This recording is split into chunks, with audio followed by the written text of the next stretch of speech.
Good afternoon, everyone. I welcome all of you for this session on public administration. To be very specific, but in general, we will also discuss something about how you can choose your optional subject and what factors you need to keep in mind and how you can prioritize those factors. Okay, so let me in the very beginning itself tell you the scheme of today's session and how am I going to go about the discussion on this entire thing. So we will divide the session into 4 parts. I will try to keep it as precise as possible, and in these 4 parts, which we will dedicate say around 15-20 minutes on each of them, or maybe in some case we have to elaborate a little more, so we will extend that. First, I will talk about, in brief, I will talk about public administration in general, because many of you may have already decided about taking the optional. So you should get an access towards knowing something about the subject. Based upon that understanding, then second discussion will be a little elaborate discussion on how you can choose your optional subject. Now there it is very important that we need to do a very structured analysis and take into account certain factors. Any student of any of the social science will benefit from this discussion itself, because you will get to know something about social sciences and you will get initiated into the process of learning any of the social sciences. And more precisely, students of public administration can also figure out as to where exactly are they located in the entire scheme of social sciences. Then the third discussion will be related to the detailed understanding of what public administration is all about. I will throw certain light on paper 1 and paper 2, the difference, and then what the content is all about and how and why it is important to learn this subject. And lastly, we will discuss about how we have designed the course, what is our approach, what is our strategy of going ahead with this course of public administration. Okay. So let us start first and foremost with public administration as an optional, as a subject, and I don't take it just precisely as an optional. You please understand that when you enter into an arena of learning, then you need to get into the deeper meaning of the subject and also of the scope of the subject, because that brings in a better understanding overall and generates wider perspective, wider horizon for you, for not only equipping yourself with respect to the content and understanding of the subject, but also to deliver not only in terms of just writing good answers, because that is your purposeful aim for now, but overall bringing about a kind of a transformation in your own self, because you see you will start working upon your own skill also. So it's not only about how you comprehend things, how you understand things, how you learn things, or how you deliver in terms of writing, but also in terms of your communication abilities, also in terms of how you connect with things, how you feel about everything, how you sensitize yourself, how much of realization would you be having with respect to everything around you, because that is what may be required for you to present your ideas even in front of the interview board as well. So we will have to discuss all of these things. Keeping all this in mind, let us start with a brief discussion on what public administration is all about. You say it is a term, 2 terms have been included, public and administration. It is public administration, means it's an administration or it's a instrument, machinery, institution or organization which has been established for public purpose. And public purpose means that it is delivering to the interest of the people, to what their problems are, and also utilizing all public resources. So basically public administration is all about the system of government that we have established, from establishment of the constitution as the highest level until the lowest of levels of governance, like you say grassroots governance, or where people are. This entire system, whatever we have in place for delivering good for the people, for bringing about transformation in their lives of the people, this entire system is what we study in public administration. That means government is going to be the most important institution or machinery in this, But apart from government, there are other players also. There are other factors also. There are other stakeholders also in this entire scheme of things. And once I get into the detailed discussion afterwards, a little more structured discussion afterwards, then you will get to know all about what this subject is. Okay, so right now I'm just keeping it in brief. Like say, first and foremost, when you start learning the subject, you get to know about the difference between government and state. Now, many of you have already studied Indian polity, right? So if you have taken interest in Indian polity, if you have an understanding of Indian polity, then obviously you will take interest in public administration. It is something which comes close to this particular component of general studies, polity, governance, and there are many other overlaps of GS with GS also, which I will discuss with you afterwards. But right now, just to start our discussion with respect to what this subject is all about. So as I said, it is about state, it is about government. The first question that comes in our mind as to why the government exists, what it does, what government should do, what government should not do, or what state should do, what state should not do, right? Whether the government should provide for, whether government should do business or not, whether government should provide education and health to the people, whether government should get involved into agriculture or should it not get involved in, or to what extent government should get involved into it, and then how government will perform all of this. Like we say that we live in our times where we talk about minimum government and maximum governance. Now this is one of the paradigms in public administration. A student of public administration would understand all these nitty-gritties about what is the role of the state or the government, what it should do, what it should not do. Depending upon the experiences of the past, depending upon our realities of present, depending upon certain examples which have been set up in other countries in the world, we get to know what shall government do and what shall it not do. So first of all, this will help us to define the very scope of the subject, what first of all as an institution is there as part of public administration, and what all areas does it perform, where all it works, right? So we get that the first concept that we need to learn in public administration is about the state itself, is about the government. And thereafter you see that in the entire system that we have established in India especially, we have 3 levels of government: union government, state government, and local government. So you get to know about the entire system of these 3 levels of government. There are very many parallel institutions and organizations which we will throw some light afterwards when we will discuss, and all these things are organized in a particular way. You see that as a citizen of this country, you have realized in your life at some point of time, I don't know what reason you have that you are preparing for civil services examination, but I think a deeper meaning behind preparing for civil services examination itself would be that you probably are looking for some kind of change or transformation all around you. This could be one of the reasons why you are preparing for civil services. Maybe you would like to set certain example. Maybe you would like to contribute something for the society. And that is the reason the best of opportunities that you get to do this is to get into civil services. Because once you get into civil services, it provides you with an institution, with a position which is having all the resources at your disposal, the machinery at your disposal. And you can use those machinery, you can use those resources for bringing about a bigger transformation in the lives of the people. But in order to do all this, in order to reach to those positions, you need to understand what this entire system is all about. So that is how it becomes more purposeful for those people who are willing to work in public arena, whether it is through civil services, whether it is as a politician, or whether it is as a social worker, social activist. Everywhere you require to know about this entire system. And this is probably how I also got interested into learning this subject, is because I wanted to know everything about the system. And trust me that this is something which will take you far ahead in terms of your understanding also of the civil services examination and the content of its syllabus.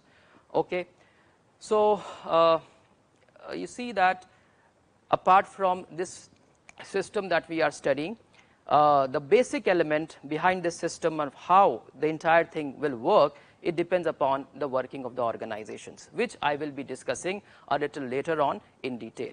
And this organization, the way it works, There are many different types of organizations, many different paradigms of organizations. Like, for example, one of it is bureaucracy. Like, we have established a system which is bureaucratic in nature. So you will know about bureaucratic organization and many other such alternative organizations and paradigms, and which one is more suitable for the government. And we have realized in our times, you see that we live in times that everyone is criticizing bureaucracy. Look at, for example, the recently held Olympic Games in Tokyo, and how people look at the government officials, what responsibility we expect from them. Should they take all the limelight, or should they be working from behind the scene? So this is how the bureaucracy would be functioning. Are they taking all importance for themselves, or are they giving space to the sports person? There is a difference.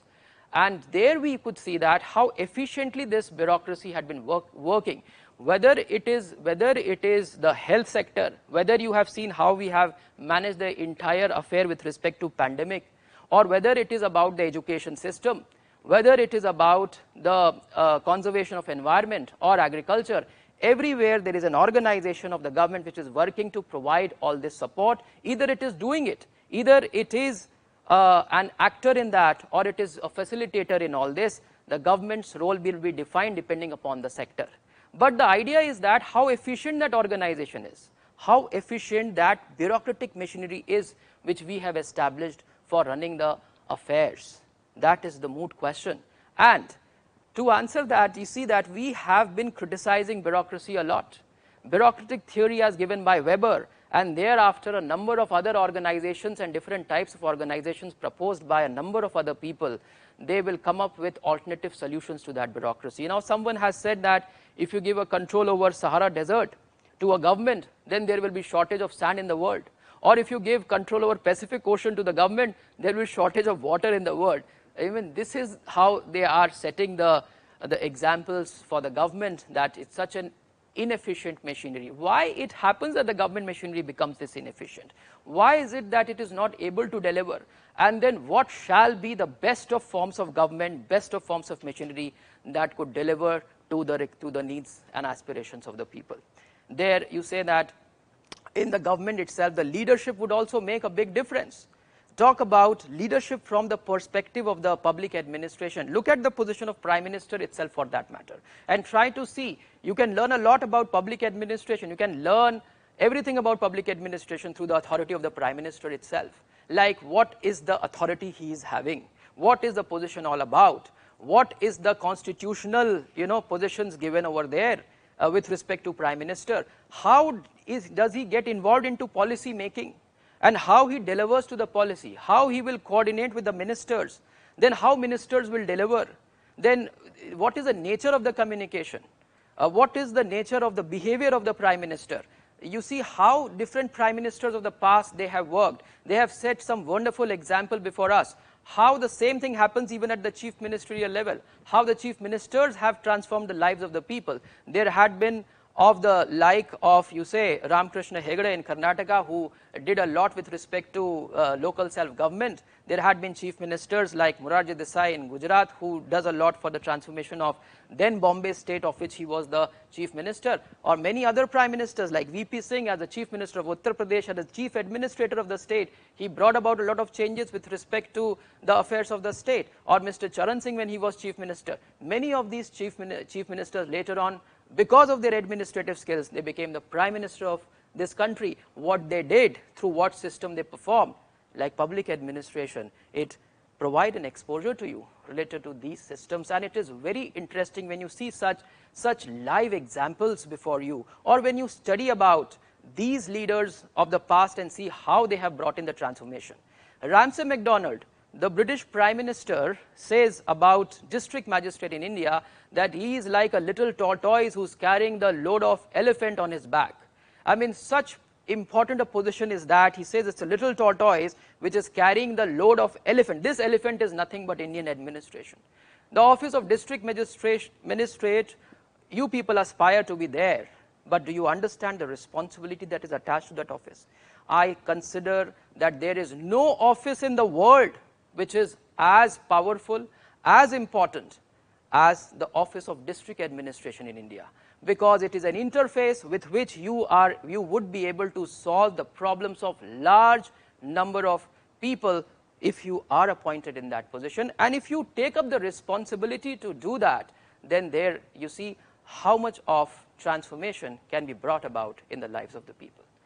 So public administration at all these levels, even I can go on to give you examples, because when you look at these examples and you try to relate everything what is there in your syllabus and try to learn it, it becomes far more easy for you to relate and understand.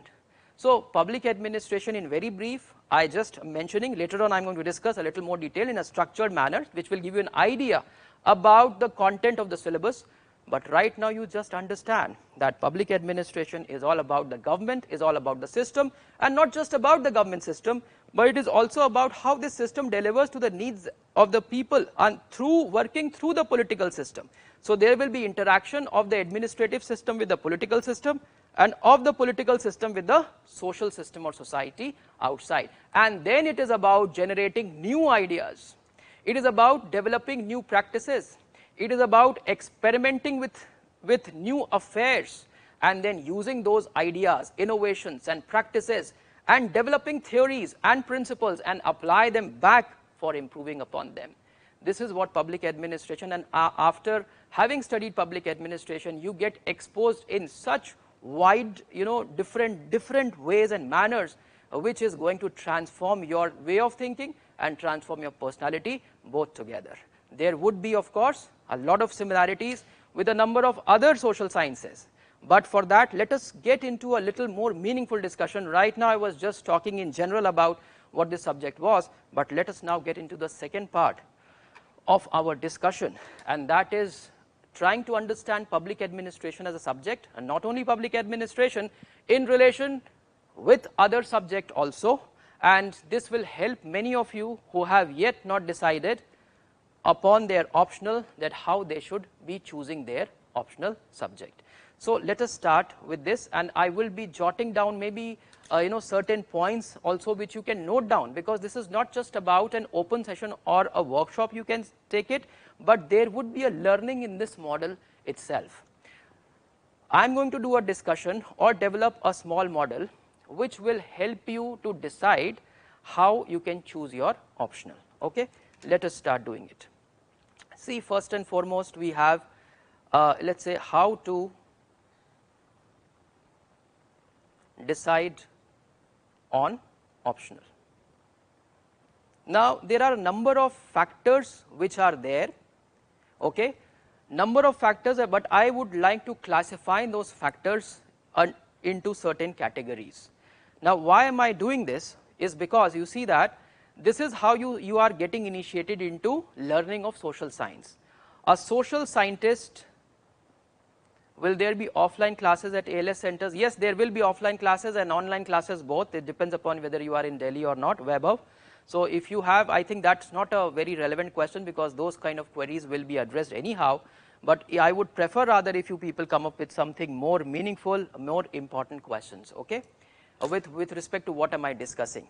See, as a social scientist, or maybe as a public administrationist or a student of public administration, you should be keen enough to observe, right? You have to become a very good observer. As an observer, and then understand things, and after understanding and observing, you should be able to make a clear distinction among different things. Maybe you can classify things in a better manner. So I will create a model based upon this classification of the factors, okay. So what are the factors that will help you to decide your optional? I have essentially three parts to it, okay. I would always like to draw some models like this, okay. There are three factors which are working for you to decide on your optional. The first set of factors will be something related to, let's write down, these are the factors, okay. Personal factors. There may be something which is related to you yourself. First, for that matter, your own nature, your own nature, your own capacities, and you need to know also about like what you are good at, right? What is your mental faculty all about, how your mental faculty works, I'm going to, okay, one question is there, I'll just take up that, and you people can, put up all your questions as far as possible. I would like to answer and try to make it as interactive as possible also, because that will help you also and help me as well, okay. So first question is, I'm going to the attempt in 2024, should I start preparing for optional now? 24, you can start preparing, see, there is no time limit, when you can start. The earlier you will start, the better it is, because more exposed you will be. If you can understand subject, then you should start the preparation as early possible, because then by the time you are writing the exam, you would have read and understood so much. So it is always better to start as early possible. How to cover current affairs related to public administration? I will come to that, Saurav. Just give me some time, I'll come to that. Okay, so first I said that you need to understand your nature, your capacity. Second thing, you need to also keep into account what is your background, okay. And the third factor, which is also a little personal, apart from background, is the interest. But then interest, whether you will take interest in a subject or not, is again related to your nature and your capacities, because that will help you, or rather it should be the other way around. Both of them are connected. I would say that your nature and capacities will help you to understand what is your interest in a particular subject. Second set of factor would be related to, let's say, the subject itself. I mean, the subject, you will say that a lot of people say like how vast the syllabus is, vastness of syllabus or vastness of the scope of that particular subject. How much do you have to study? Or maybe it is about the difficulty level, whether it is difficult or whether it is easy, but this is very, very subjective, okay. I am going to come, we are going to prioritize these factors, and I will tell you which factor you should keep in your mind. I am throwing all the factors to you. I am just assisting or facilitating you that you take your own decision with respect to optional. You should never listen to anyone for that matter. Do your own work, do your own analysis, try to understand things, take suggestions from people, work upon those suggestions, take inputs from people. Even don't trust what I will say, because see, as a teacher of public administration, you may get unduly influenced also, which should never happen. You are deciding your career, you are deciding upon, you are taking up a big task in your hand, and you need to decide things properly, very objectively. I am putting up all the factors over there. From these factors, you will decide for yourself how it will work. I will just prioritize, and what works better according to me, I will tell you that, okay. Background means your educational background. Educational background, obviously here we are not talking about your social background, it's your educational background which is important. Educational background also is a factor, because it is about how equipped you are, how resourceful you are. I mean, there are a lot of people who will have to prepare and study with less resources. I mean, that is another thing, but then we are not talking about this, we are just talking about educational background. Apart from these, there are external factors, okay. Third one I have classified as some extraneous factors, or some external factors which are working. For that matter, first and foremost, you see that how the subject will help in GS, how it helps you in GS. Second one is how the subject is performing, its performance in the exam. We can see some data also related to that, I will tell you. And the third thing here, another external factor, is how much of guidance and what kind of guidance is available, what kind of resources or sources are there from which you can study, because this is another factor, whether the information is easily available, whether there are good books or not, whether there is good material or not, whether there is proper guidance or not. These things are very important. So third thing is all about the sources, or maybe even resources you can say, or maybe about the mentorship, or let's say guidance, okay. These are some of the important factors which, on the basis of which you will be deciding your optional. See, right now many of you, as some of your questions have also come, and as I have interacted with some of you, I know that some of you are still indecisive about the subject. So I just wanted to let you see that, how you can decide upon your optional. Now these are the factors we are keeping. Now let us look at some important factors over here, and how will you prioritize these factors, okay. Let's go ahead. First and foremost, if you will ask me, I will say that as far as vastness is concerned and difficulty level is concerned, it is a non-factor in your decision for an optional, because no one can exactly define whether the syllabus is huge or whether it is compact, it is precise. It's very difficult. You cannot measure it. Because say for that matter, some people say anthropology has a very small syllabus. Some people will say philosophy has a very small syllabus. But then there's no boundary to it about developing your understanding in the given area. There is no boundary up to which the questions can be asked. I would rather say all the social sciences, they have their similar boundary up to which you can go on to study. Syllabus is there which only provides you a framework, but through that syllabus they can go on to ask you any different type of questions which may be related to the content of this particular syllabus. So it's very difficult to decide on the basis of whether syllabus may look compact, but it may not be as compact, because even in anthropology for that matter there will be a lot of issues which are related with society and then the dynamics of society or what is happening in the society. Then the current issues will also come into that. There are many things, there may be overlap. Same in public administration. A lot of people say that syllabus is quite manageable, it is compact, but then there are current issues. But the thing is, more vast a subject is, you are better prepared for GS, isn't it? Because you will get to know more issues because of its vastness. There will be multiplicity and there will be layers of understanding which is going to help you in your GS paper and also in your essay paper. So vastness of the subject, the difficulty level of the subject, it is a non-factor if you will ask me. I will never decide the subject on the basis of vastness or difficulty level. For that matter, history. A lot of people say that history has a huge syllabus. But if it has a huge syllabus, then you are in fact very well prepared for your GS also, no? Because there also you have to study history at so many different places, isn't it? And then it develops also the kind of understanding. So I would never consider this as an important factor, okay? But the most important factor, if you will ask me, I will say that is your interest. This will be number one. I will number all these factors, what I think is important, and then you can follow it up. First factor you will take into account is the interest. Interest obviously will depend upon your background also, your nature and your capacity. I will put this as number two. Background is something which is not as important, because someone who has been an engineer can also easily study some other subjects, even if you start from scratch. And we assume here in our classes that we always start from the scratch and develop the understanding thereafter.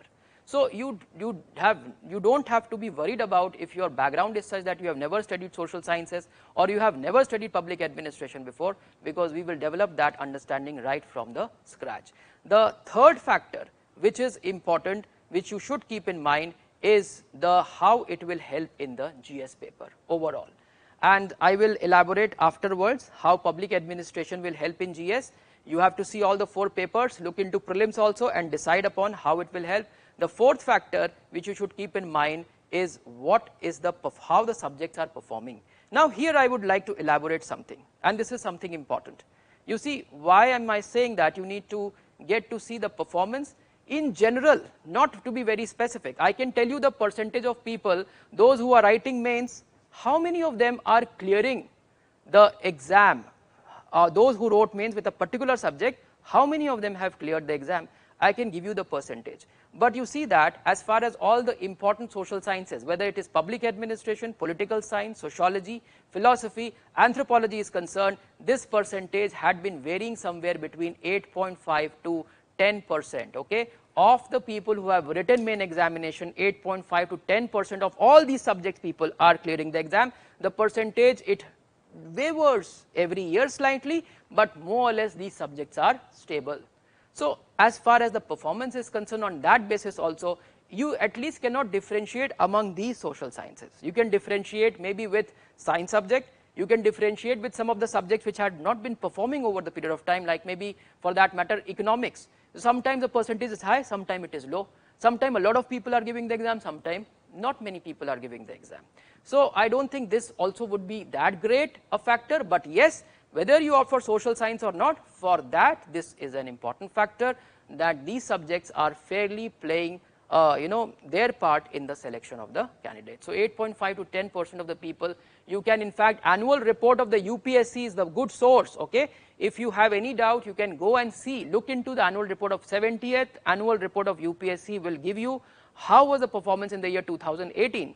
If you look at another report in the year 2017, you will get to see the performance of these subjects. But I have already told you, you need not to even look into it. If you are curious, you can get into that. I am an English background student and I really want to take a public administration as your optional.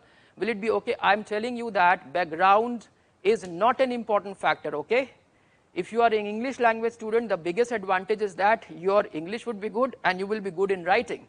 So taking any of the social science optional will be good for you. And if you have any slightest interest in public administration, you should go ahead with it. Okay, so these 4 factors are more important, if you will ask me, which you should keep into consideration when you are deciding the optional. Though I have given you all those factors.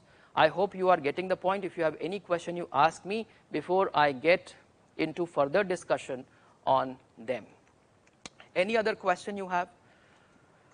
How to cover current affairs for public administration? I am coming, okay, just wait for a while. We will discuss that in detail. You will get full insight today about what this subject is all about, okay. I want to see you go fully empowered with respect to, and you know, your curiosity level should increase. It should multiply with respect to every class which we will conduct. The curiosity levels to learn the subject at a deeper level, at a higher level, it should be there. We will ensure that it happens by as we progress with every class, okay. Okay, I am done with my graduation in computer science, so my background isn't matching with any of the optional subjects. So basically I have told you the factors now, okay. You can just work upon some of these factors, try to see that where your interest would lie. And if you don't know anything about what, see, they are very similar in nature, but then you have, if you have studied some polity, if you have studied some social justice, social issues, if you have studied, let's say, science and technology, or if you have studied history, then in GS I am saying, then you can easily get to know where your interest lies. And for that reason I tell this very clearly, that anyone who is interested or who has found polity interested, they can go ahead with public administration, because it will help you a lot. I mean, once already you were interested in it, and then that will increase your level of your curiosity, and at the same time you have the knack also, because it's established that you will be good at that subject. So it will be a good idea if you are interested in polity. Would you have to follow any? I am just coming up, I will come to all the sources, resources, and how will you prepare, and what will we do here in the class. I am going to give you all those details a little later on, okay. Okay, is there any similarity between political science and public? That's a very relevant question. Now let me come and discuss with you another small model, yet interesting model, but this model is important for any of the student of social sciences, and we would like to locate where public administration in this, because this itself is going to help you, and this is something related to the nature of the subject itself. Like you say, some people may find it difficult. Everyone may not find the same thing difficult, right? Some people may be good in writing skill. For them writing is easy. Some people find writing very difficult. So they need to either develop, or they need to opt for some subject where such skill may not be required. But it is better that you develop, because anyhow in GS you have to develop your writing skill. For essay you have to develop your writing skill. And optional can become the means to improve upon your writing abilities. I am just giving an example over there. Okay, let us talk about how do we get to know about the nature of these subjects, like when it comes to whether it is difficult or not. How will you decide that? It will be related to your nature and your capacity. How will you decide that? So we will have to dig further into the nature of the subject, and this itself will let you also know, right, what is the nature of public administration. Okay, anyone should keep this in mind. Say, what generally I do is that I use a lot of models, okay. Whether the models are already there in the theories, I mean I am talking about the classes of public administration, I will either use all the models over there, which anyhow you have to cover and understand, but we have to create a lot of models to understand things. So I use many times I use concentric circles, many times I use some kind of tabular formations, or I use continuums, like a linear continuum is a line with two polarities, okay. At the two polar ends we keep something, and then we see the variations. And to know about the subject, I think it is best to work on the continuum. Let's see on the two continuum, if I am placing two subjects which are of extremely opposite nature on one end, okay, this could be a question for you. Which two subjects would you like to keep on the extremes? Can you answer this? Let me see who can answer this.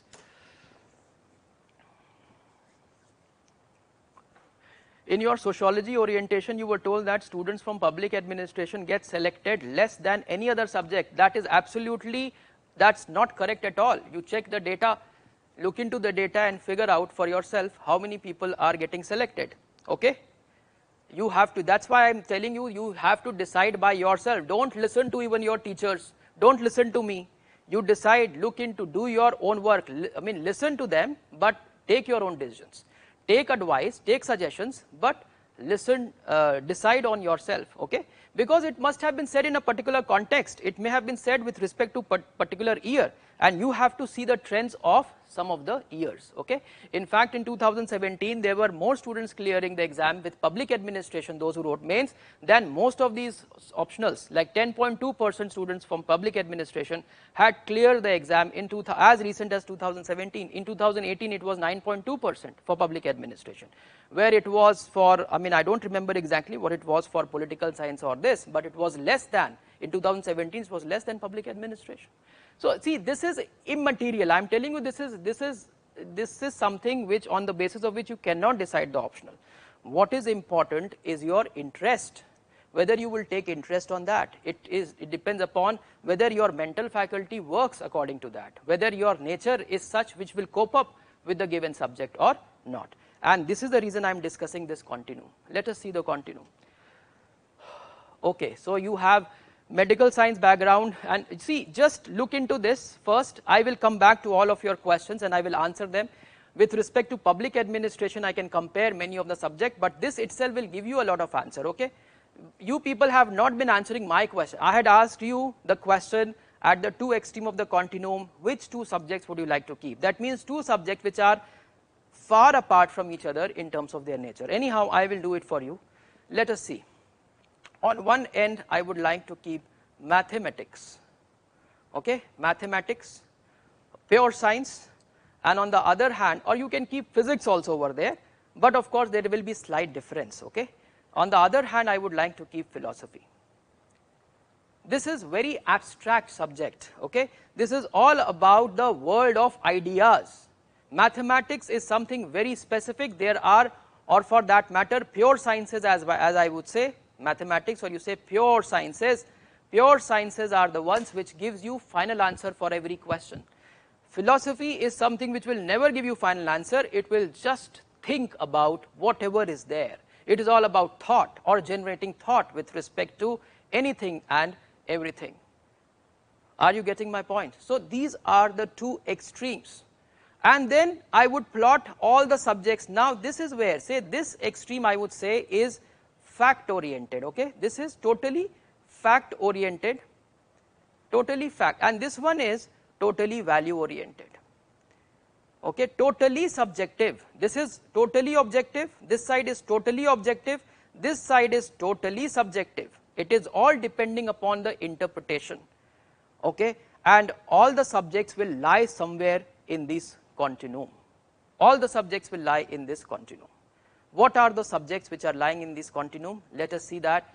You may have subjects like, I will put it according to this is sociology, then political science, okay, sociology, okay, let me write the short form only, that will be better. So we have socio, we have political science, we have public administration, we have, you say, we can put anthropology here, anthropology, psychology, geography, okay, and here somewhere I will put, let's say, physics, chemistry, okay, or biology, or any of the subject. You see, this continuum itself is telling you the nature of the subjects, okay. Though these three subjects, sociology, political science and public administration, which are very similar in their nature, philosophy is a little different. Philosophy requires a philosophical bent of mind. You need to be a very abstract thinker. In political science, public administration and sociology, abstractness is required, yes, because this will also be philosophical. There are theories here also, there are ideas and thinking here also, but it still touches with the larger reality of the world as much. They are, philosophy also does that, but then it is mostly dwelling into the world of ideas, whereas here our concern for society will be more. So sociology, political science, public administration, nature will be similar, and you see nature I will elaborate more. Okay, I will see as you move in this direction, as you will move in this direction, okay, what will happen? You say there will be more value orientation, more subjectivity, more increase in abstractness, more abstractness will be there will be increase in analysis over there, okay, there will be increase in subjectivity, means final answers may not be there, things will be more in the word of, in the analytical word, where you will still figure out the answers, okay, and which some of the students may find it a little difficult, okay, may find it, but for some of them this will be good, because it will help, it will be an opportunity for them to learn more. So the idea here is that with respect to such things, if you ask me about public administration, see, it is located somewhere in the middle, okay.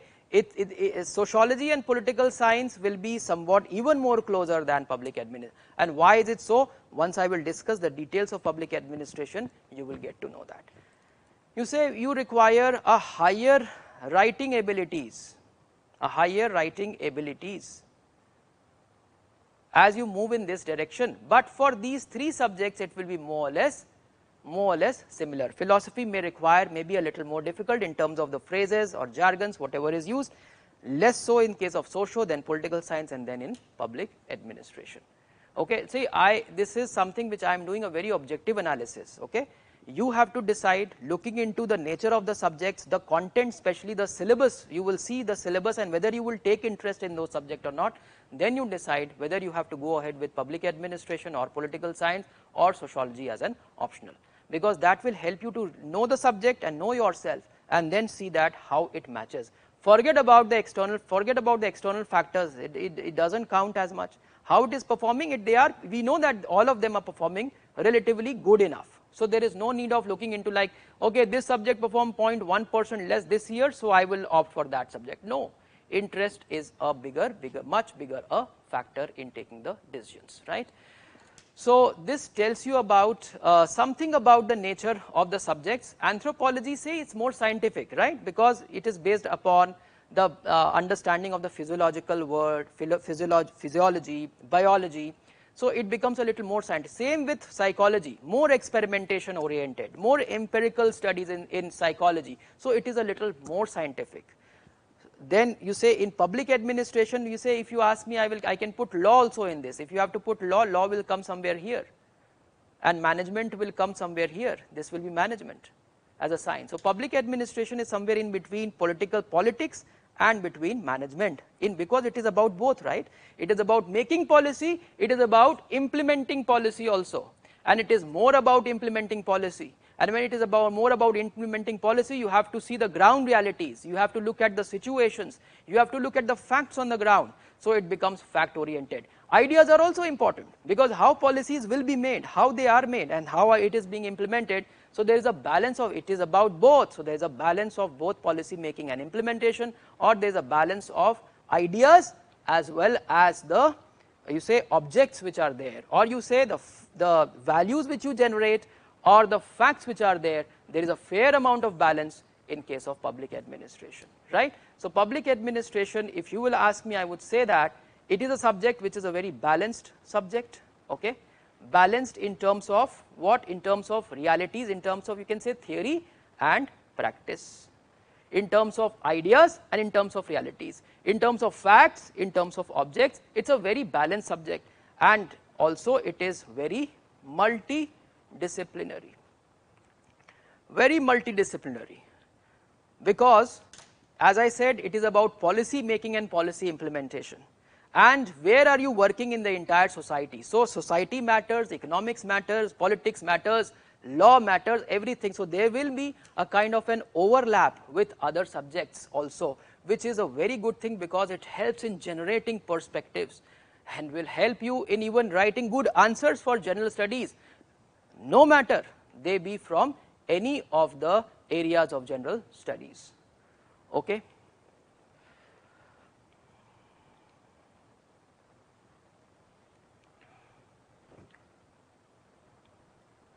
No, I don't think I'm repeating my words. There may have been some problems over there, so you'll have to check that. Okay, so you say balanced, it is multidisciplinary, and there is a fair amount of analytical skills are required. Fair amount of analytical skills are required, fair amount of writing skills are required, fair amount of comprehending skill is also required. Okay, so let's move ahead now further. If you have any question on this, you can ask me. Otherwise, I get on to discuss a little more on the subject of public administration. There are your specific questions like, okay, let me first take some of these questions which have been asked, how to differentiate with public administration some of the subjects. You say geography and public administration, how will you differentiate? Public administration, you are clear about what it is all about. Have you seen the syllabus? Please look into the syllabus. And I will give you detail also about the content. It's all about the way the system and the government is working and functioning. For that matter, look at any of the current issues for that matter. Now, Saurav, your question is there that how shall we prepare about current affairs? It will automatically get prepared, because you know that once you have learned public administration, you know, any news on current affairs you are studying, you will find public administration there. Like for that matter, look at the issues of farmers for that matter, what government is doing, how the government is making. Now there is a system in the agriculture, how agriculture markets have been administered, right? That is what is changing, right? Everywhere there are institutions, organizations, laws and administrative machinery which comes into account in any of the issue you are studying. That forms the structure, the base of all the problems. So behind every current affairs issues, you will find there will be involvement of government, and wherever there is involvement of government, there is public administration. After all, government is the most important institution in the society, no? So here you are studying everything about that institution and how it is dealing with everything else. So all the 90% of the current issues, or you can even say 100% of the current issues, will have relationship with public administration, because government will be involved somehow or the other. Okay, so it will, your current affairs is automatically going to be prepared. First and foremost, like in the class itself, we would like to integrate everything that is related to your syllabus in current affairs in the class. And second thing is that once you have studied public administration, automatically you will take public administration everywhere. On the current issues, wherever you will go, wherever you will travel, you will try to figure out public administration, in the sense that if say you go all around Delhi only, okay, then you will be more conscious.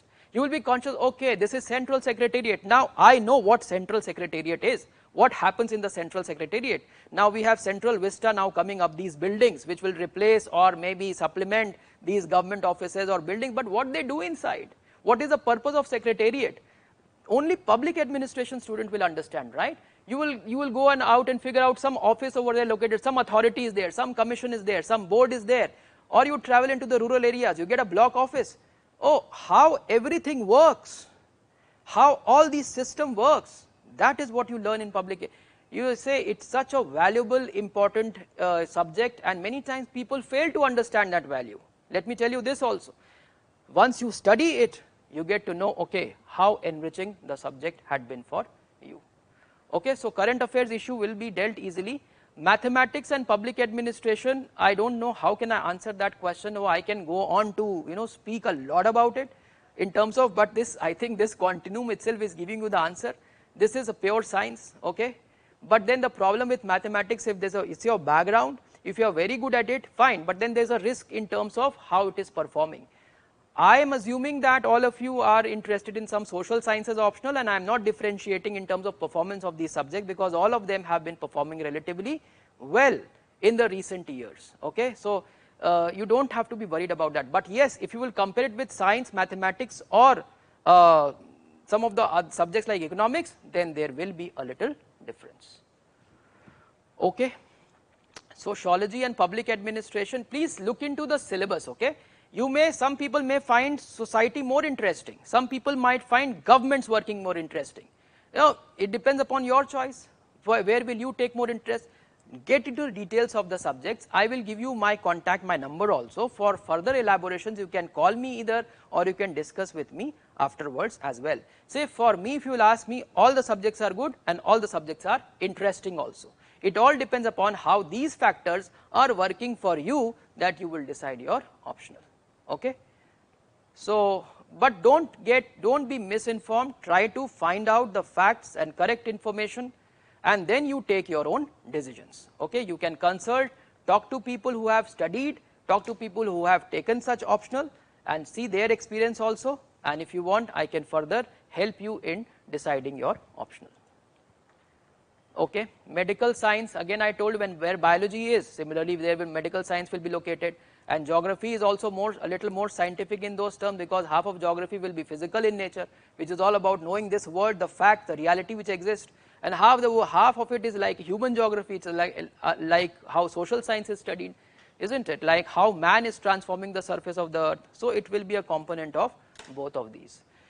So if this is fine with you, then we can move ahead and discuss something more about public administration in detail, so that you get further better idea, and in between wherever it is required, you say the first and foremost we need to differentiate it with political science itself. So I think who had asked this question, that difference between public administration and political science? Someone had asked, yes, okay, this is a request, the name is not there, but someone had asked the question, what is the difference between political science and public administration? I will definitely come to that. A relationship of public administration with society, and a little more discussion of the difference between public administration and sociology, we can get there also. To know basics of PubAd before choosing it, what books can be referred? Okay, jolly, I will discuss all of that. Okay, let's now get into discussion on public administration itself. Okay, public administration as an optional, what is it all about? Okay, so if someone will ask me, I will again draw a small model to make you people understand what this subject is all about. You see there it is working at two levels. Okay, it is working at a broader level, it is working at a narrower level, it is working at a macroscopic level, it is working at a microscopic level also. So if I draw a circle like this over here, and I say that this is what administration is, okay, I call this as administration, or you can call it as public administration also, means the administration of the government. Public administration means what? Administration with public resources and for public purpose. Public resource means that you collect the resources from the people, you collect the taxes, and who does that? Government, and then deliver it back to the people. That is for public purpose. That's why it is called as public administration.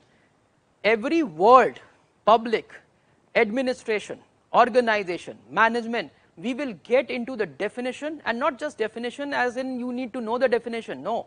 It is about we will develop an understanding that what specifically every word means. Say in our classes we will put all the focus is making every single word clear, and otherwise I will not proceed further. Okay, even the difference between public and people should be clear to you. You should know what is the difference between a nation, a state. You should know the difference between community and public and society. Every term has a different meaning, and it should be crystal clear to you, because the moment you are clear about the exact meaning of all the term, everything else becomes further more clear. Okay, so the basis of the building block of our study would be conceptual clarity. If this is administration, then the administration, it is kept under a system, what I will call as a political system. Okay, this is the political system, and the political system, this is kept under another system. One more system is there outside this, what you call as the social system or the society. Okay, I am calling this as social system. So please try to understand, everything that is working inside this, inside administration, okay, is something internal to administration. This will be working at a microscopic level in details, and everything that is working outside, if you will ask me that this entire arena, there is a relationship of public administration with its environment, okay, or what is called as ecology. Okay, everything that is outside administration is ecology or environment of administration.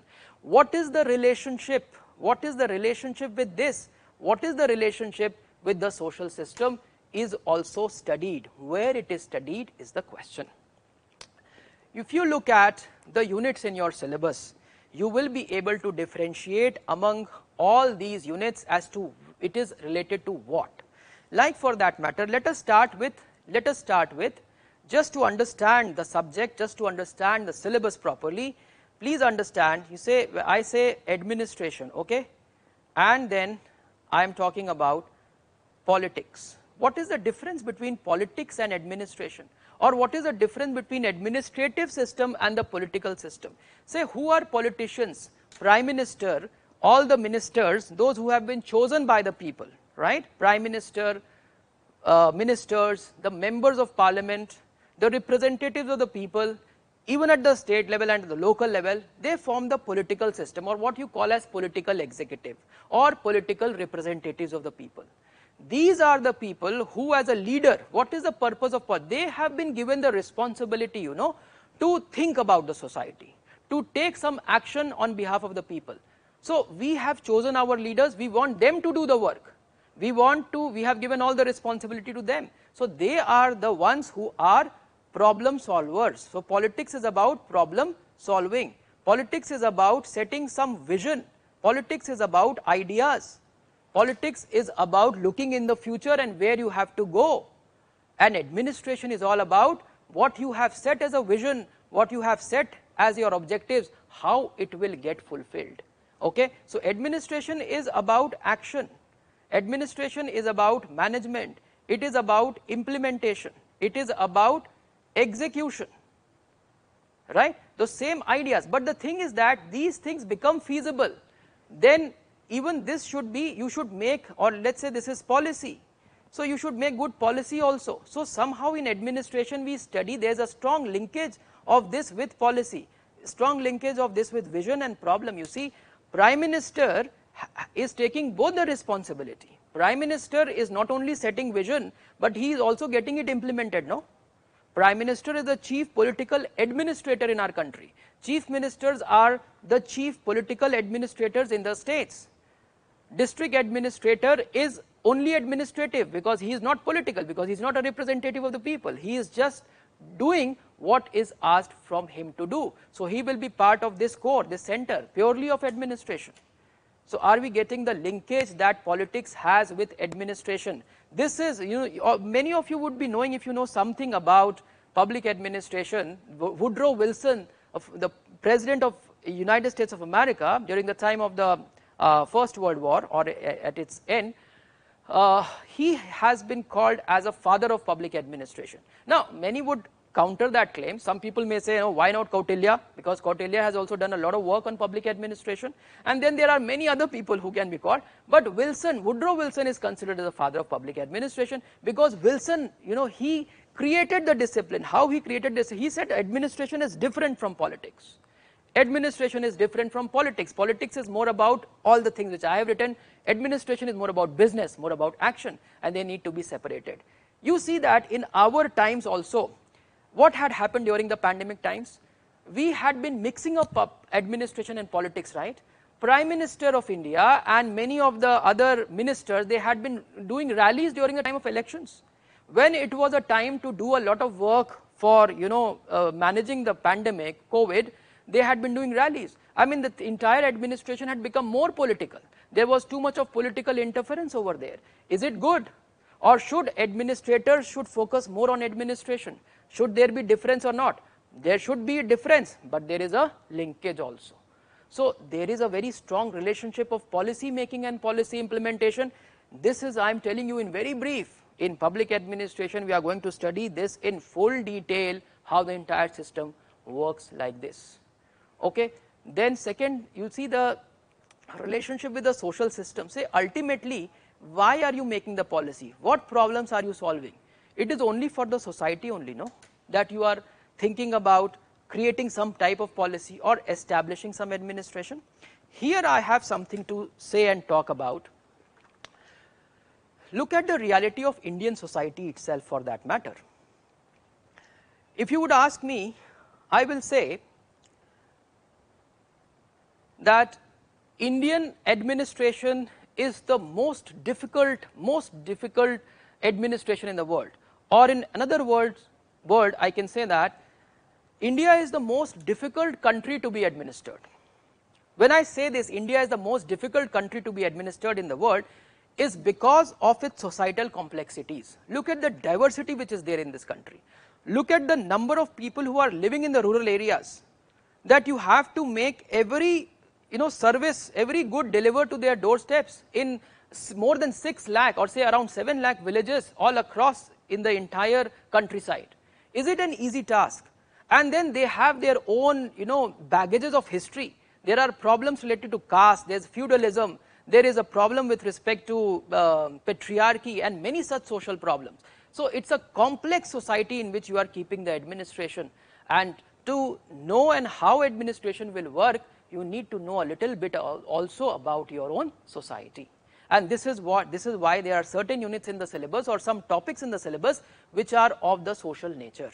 Even when you talk about rural development, or you talk about accountability, you talk about people's participation, citizenship, governance, right, citizens charter, so there will be relationship with the society, and we need to establish such an administration, right. Why did the British establish district administration or district magistrates position?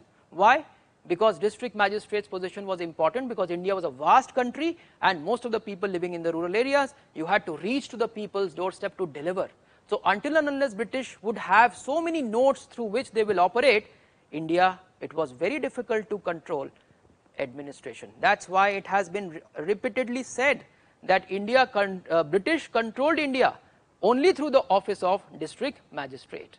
This is how they were created. We will get into the entire story of that also. It is very interesting to see how district magistrate, the office was created and how it has been transformed and how it is working today. We will see all of that in detail afterwards. So social system is again very important. You see, after all, the Prime Minister of India, after all, he is interacting with people, right? He is interacting with the society also, isn't it? On so many different occasions, or some people may also say that he is not interacting as much, or the way he was supposed to be interacting, he is not doing that. That is a different issue. But the communication is there of the government with the society, with the people outside. So we would also look into this affair of how it is related. Then look at inside administration. Inside, if you see, now here this is something even more important. Inside administration, if I say this is administration, I would say it is something like this. It's a complex whole like this, okay? And complex whole of what? This is a complex whole of organizations, isn't it? It's a complex whole of organizations. Union government, there are so many organizations in the union government. There are so many organizations in the state government, like for example legislature, executive, judiciary. Legislature also you have 2 houses, all of them are organizations. Then the executive, there you have so many ministries and departments. Within the ministries and departments there are offices, there is secretariat, there is attached office, there are field level agencies. How everything is working, who's making policy and who's implementing, and what is the nature of these organizations. There are boards and commissions and authorities, there are councils, there are commissions, there are so many different types of organizations. Through this subject you get to know about all these different types, what is their purpose, what they do, how are they controlled by the government, how the political people are controlling things, how the administrative people are controlling things, what is the nature of the secretariat, what is the nature of the civil services, nature of bureaucracy, and how they are working, on what principles they are working. These details we are studying in the organizations, both at the central level, at the state level, and then even at the local level, like Panchayati Raj institutions, like urban local government, municipal corporations and councils. And then apart from the 3 levels, many parallels, there are independent offices and agencies like election commission, like office of CAG is there. All these things are anyhow important in your GS and governance paper as well, but here you need to study them in detail. In paper 2, I am talking about, let's say, in paper 2, what do we study? In paper 2, we study all about the Indian system, everything about Indian system, how the Indian system evolved over the period of time. What ideas were laid down by Kautilya and what was followed, in brief, what was followed in the Mauryan period, and thereafter how the Mughals have transformed. And why Akbar was called as Akbar the Great or Ashoka the Great is basically because they were not only, one reason could be overall policy, but one reason is that they were great administrators and they had brought about an efficient system of administration. You say all the emperors we have known in India and all the prime ministers we have known in India, they have been wonderful administrators. They were good visionaries, they were good politicians, many of them also, and they were good administrators as well. And so we get to learn all about how the system has evolved. When the British came and took from the Mughals the system, how it was like, though you study in history, but here you get into details, and this detail is very interesting, how the British took over from the Mughals the administration, and then what changes they brought in, and then after independence how we have transformed the system. The British period you need to study in brief only, but you get an idea. And after that, what is there now? We see how it has evolved over the period of time, how we established large number of departments working for development works, how we employed large number of people working on the surface all across India, working for improvement in the lives of the people, how the functionaries of the government has worked, how government in all these years have been able through their policies and through its implementation brought about those changes. These are the things you learn in paper 2, everything like union system, state system and the local level system. And apart from that, you also study about public sector enterprises, like whether government is trying to disinvest a lot many things. You see, now we are talking about monetization, demonetization was there, now we are talking about monetization. All such affairs are related with administration. It is only because of the efficiency of the government or the way the government has been working or what government should do and what it should not do will help in taking the decision whether there should be privatization, where there should not be privatization. Until and unless you know everything about public sector enterprises, how they have worked, right, you are in no position to even suggest whether there should be privatization or there should not be any privatization. Are we getting the point? So we get to know in detail inside. So you see, we are working at 3 levels over here. Now at 3 levels you need to know the Indian system, how it was, how it evolved, and how in detail, in large detail, how it is like today. And then in paper 1, so this is all about the practice, right? This is all about practice, paper 2. Paper 1 is all about theories. Okay, it's all about principles. It is all about best practices which have been established. That means depending upon not only in India but across the world how governments have worked in the past, what kind of political executive or what kind of bureaucratic system or what kind of organization has been the best, what paradigms of the administration is best, we learn from there. And we think also large number of thinkers related to management, related to law, related to political science and in public administration, they have given their ideas how to improve governance. Example, just for example, Weber has given the entire theory, I mean though he has given it as part of sociology, but his entire theory of bureaucracy is rather more relevant to understand administration.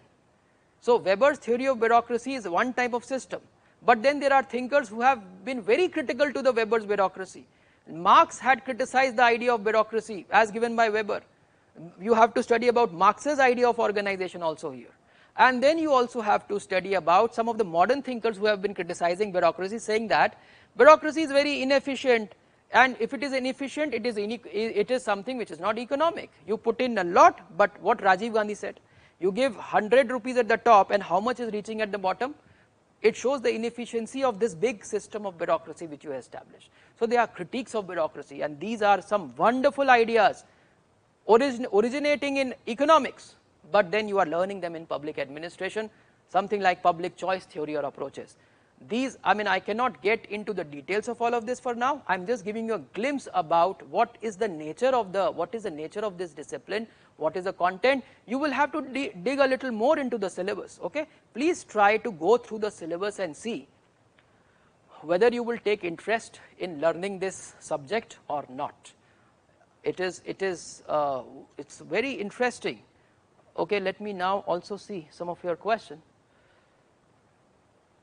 Is it possible to score 300 plus marks in public administration? Or it is possible, like I have some of my students who have scored more than 300, in fact 315 and 320 also. I am talking in recent times, I am talking just 2 years back. Okay, so it is very much possible. People have been, I know couple of them who have scored 300, 305, 312, 313. I know a lot of such people who have scored this much of marks. Okay, and this again is not non-criteria. Okay, it is immaterial what is happening. It's about you develop the capacity, right? It is you develop the capacity what is required to get as much of marks as possible in public administration. I mean, if you are part of the classes, I can always guide you how it is possible, but then a lot of, you see, you also have to show a lot of commitment, and I am telling you that I will put double the amount of commitment from my side as much you will put.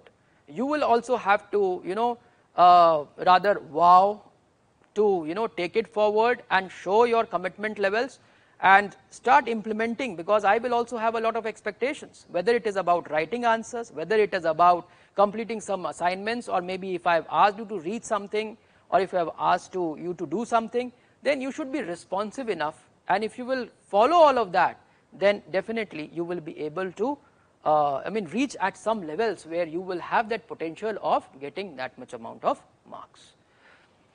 Do we need to learn about all administrative practices of the world, or only? No, you don't have to get into the details of every, you know, there is a particular unit in the syllabus called as comparative public administration, in which very briefly you need to know about the system, other system. Details are not required. Details you are going to study only about Indian system in paper 2. Okay, paper 1 is all about the ideas and theories and principles to make the paper 2 better, that means make the Indian administration better, right? So paper 1 is very interesting because it's a word of ideas. So if you will ask me which one is more subjective, which is more objective, obviously this is more factual, and this one will be more value oriented, more ideas are generated in paper. See, let me tell you one thing, this continuum which I am drawing here, no, this continuum of fact and value, this is very interesting affair. In my entire set of class, you know, I will make you people draw one table and keep adding word to that table, okay, and you will see that how much of conceptual clarity you will get through that detailed table when you are putting two words in that two side of that table. Everything will be crystal clear to you by these continuum itself. Continuums are very helpful, and when you will go on to look at it back again, revise it and try to, you know, put your understanding into it, you will see everything will get crystal clear. Sounds like too connected with current affairs? Oh yes, very much it is connected with current affairs, because current affairs anyhow you have to do, right? So you will have to, public administration it will become a means for, and in fact let me tell you, Devakar, you know, any discipline you will pick up, you know, most of it will have connections with current affairs, because you will have to update things, you will have to give examples, even when it is not asked you have to give examples, right? Either they will ask directly, give illustrations in the question itself, they will say give illustration, that means you have to write the cases, you have to write the examples, but even if they are not mentioning that, even from your side to add more value to your answer, you will have to bring in some current affairs in any of the subjects. And yes, in this subjects it is quite current oriented, and but everything that you are going to study is going to help you in your GS paper, especially entire paper 3 is related. I am going to talk about its relationship with GS also. Okay, first of all you need to see that you get a little idea about what is there in public administration, right? So entire system is there, and how to, then in the system also, in this system you see there are some affairs. When you talk about government, okay, when you talk about government, what all do you want to know about government? You need to know about its organization, right? In the organization there is a structure.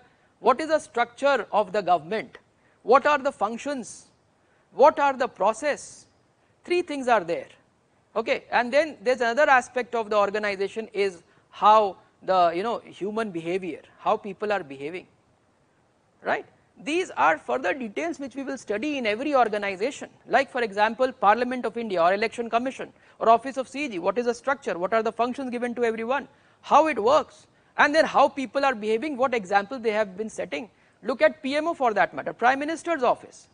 Now people are curious to know about PMO. PMO is a one topic in your syllabus. Look at the cabinet secretary's position or cabinet secretariat, how it works. It has some structure, what functions have been given to it, how it works, and how people have behaved. Like there may be some cabinet secretaries, for example, Mr. T.N. Session, who later on became the Chief Election Commissioner of India, but he had done a lot of work as a cabinet secretary. And a lot of people don't know that there were 3 brothers in India, Pandey brothers, who one after the other adorned the position of cabinet secretary. And there are some such interesting facts related to them, and a lot of these examples which will inspire you, because you people are aspiring to get into civil services, and I don't think that there is any subject which is as relevant as public administration to be studied, because this is what you are going to do afterwards. Paper 1 will be more theoretical. Yeah, paper 1 is more theoretical and paper 2 is more practice, as I have already mentioned.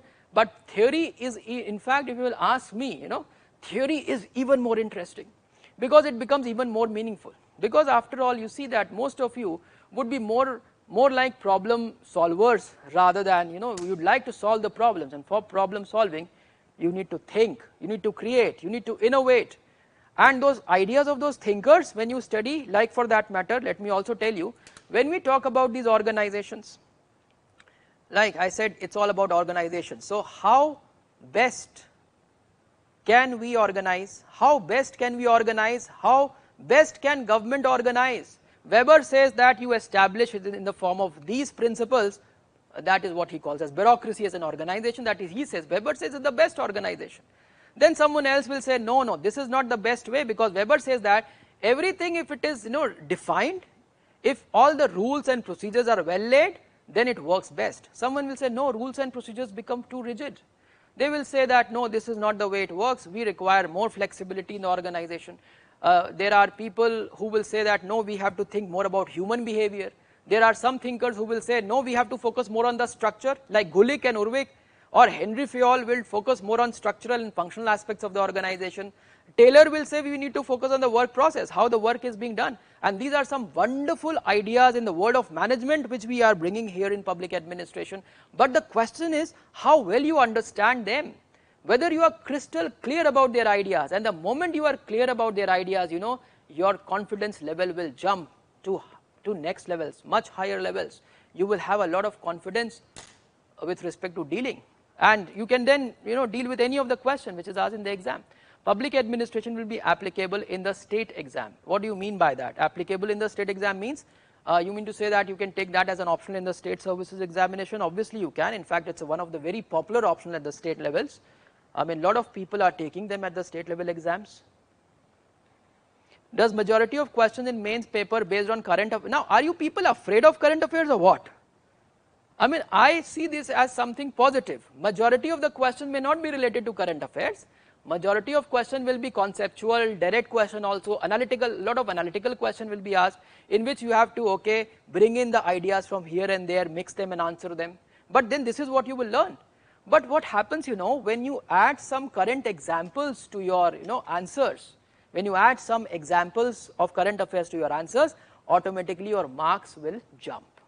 So you don't have to study anything extra for current affairs. Don't worry about that you have to study extra for no. Whatever you are studying for GS is good enough, That itself you should know how you will use that to answer the question.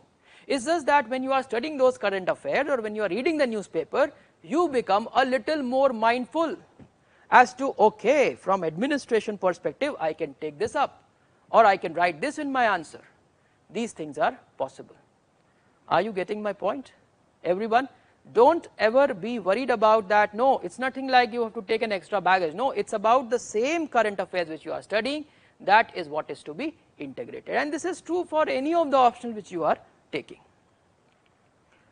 Do you think that public administration must be a compulsory subject? You see, I will answer this in a different way. You see, if you will ask me, it is a compulsory subject at what level? You are saying in the civil services examination. You see, there is a committee also established which has given the recommendation that if in case optionals will be removed, then public administration as a big chunk will come in the GS. Maybe another paper of administration will be added, which is a very good idea. and I personally feel that one should learn about administration, because the reason being, see, when you learn this subject, you know, everything about organization, how everything is happening, and you apply it to your own self, it will help in your own self transformation, because all those principles which you are applying in organization, it can be applied to organizing your own self. Until and unless you will administer yourself properly in a better way, you will never be able to clear the exam. If you learn the subject, if you know the art of organization, if you know the art of execution, then whatever ideas that are coming to your mind, it may be about setting this ambition of clearing civil services. What is more important is to execute it, no? Then only there will be result. This is all about administration, this is all about management. So it's very, very relevant, you see, very relevant. Okay. It's gonna be very interesting. It no doubt is very interesting. I mean, if you will take, I'll tell you, if you have a little interest, and if you are here in the class, I don't know what will be your approach of studying, otherwise also it should become interesting, but I am pretty sure about that every class should increase, or rather increases the level of interest which you will be taking in the subject, that will be there. Okay. Now let me see, I had to tell you a little more before we see. When you talk about organization, any organization, structure, function, process, right, behavior, like parliament, I was giving you the example. Parliament, are we worried about how people are behaving in the parliament or not? What shall be the ideal behavior? It's most of the time you see how the speaker has to act, or how the members are acting, or recently you have seen what happened in the parliament. These are the things which you are going to, there are theories on this, there's a right behavior, how to transform the behavior, how to train them, how to sensitize them. These are the things which you are going to study in human behavior, especially as a theory and practices also, which shall be applied afterwards.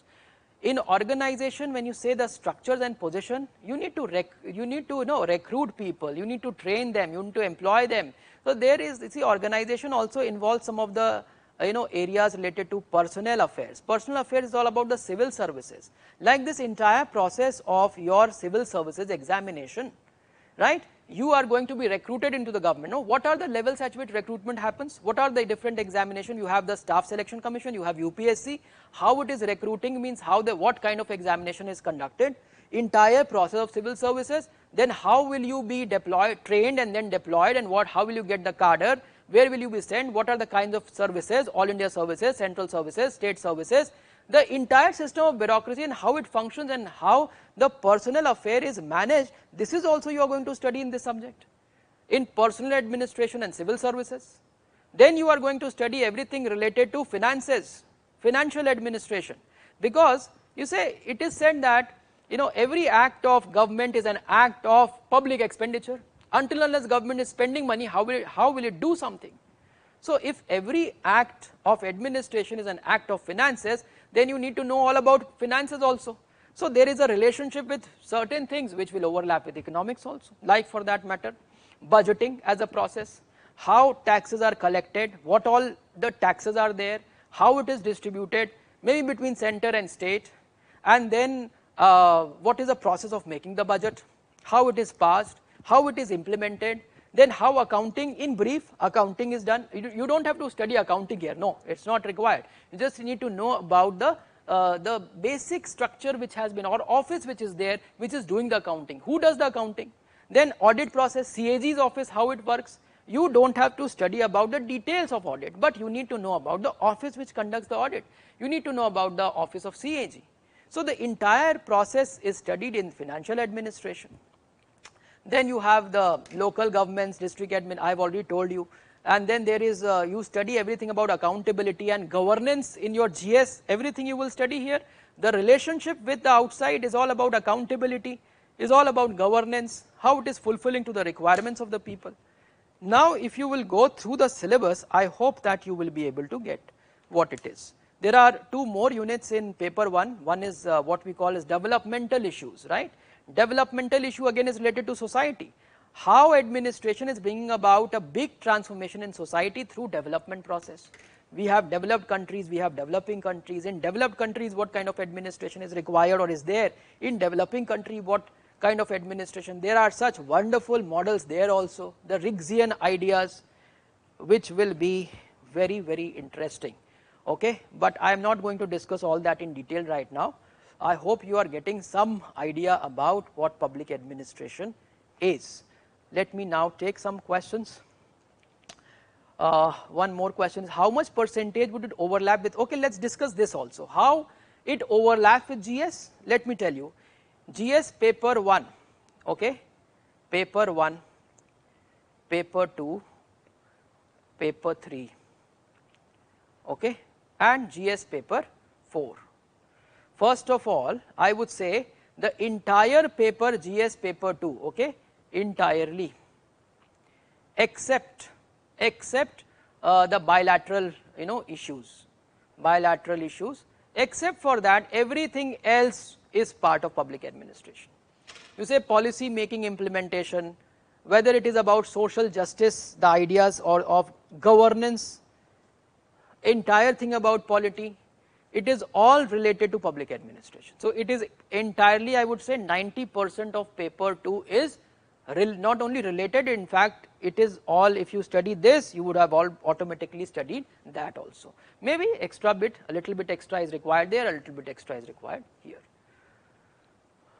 Then in paper 3, you see in paper 3 everything related to economics. In economics there are many areas, like for example those related with planning, policy, developmental issues, rural development included, public sector enterprises, all these things, then budgeting, public revenue, even for prelims also, even for prelims it is very helpful.